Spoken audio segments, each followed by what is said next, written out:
जे भीतर जाई रे बिना पंख लगौले तू तो उड़े लगबे भाई रे। भाई क्या है भाई? ले बेटा फगुआ महाराज के बूटी जे भीतर जाई रे बिना पंख लगौले तू तो उड़े लगबे भाई रे। दिखी रंगीन दुनिया होली में अगहर छोड़ी के बिजहर भांग ना पिया तो क्या किया। होली में अगहर छोड़ी के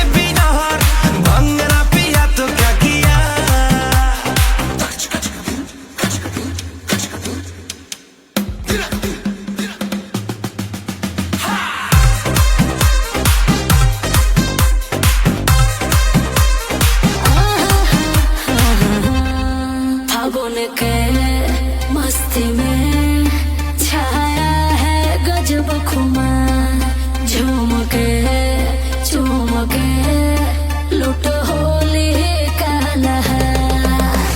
शहरी माहौल बाते हाथी अंदाज हो ले ला बुआ पूरी दही बारा के स्वाद हो। अरे सुन क्या होली में अगहर छोड़ी के भांग ना पिया तो क्या किया। होली में अगहर छोड़ी के बिजहर भांग ना पिया तो क्या किया। रंग में लगाऊंगा गुलाल भी उड़ाऊंगा दोस्तों में पक्का वाला दोस्ती निभाऊंगा। आज तेरी गर्लफ्रेंड को अरे रे क्या बोला रे? अरे कुछ नहीं यार इसे चढ़ गई है।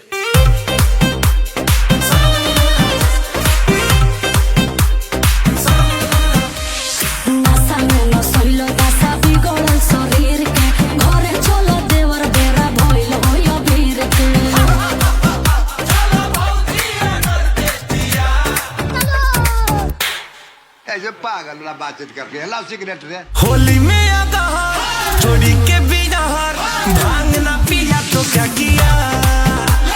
होली में अगहर छोड़ी के बिजहर भांग ना पिया तो क्या किया।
छोड़ दे तू रजनी होली के सुरूर के अब भाऊजी अब भाऊजी डला महलानी हुर के भाऊजी हो डला महलानी हुर के भाऊजी हो डला महलानी हुर बाडूला मा जैसे पेड़ा खजूर के अब भाऊजी हो डला महलानी हुर के भाग बोलो कि ना।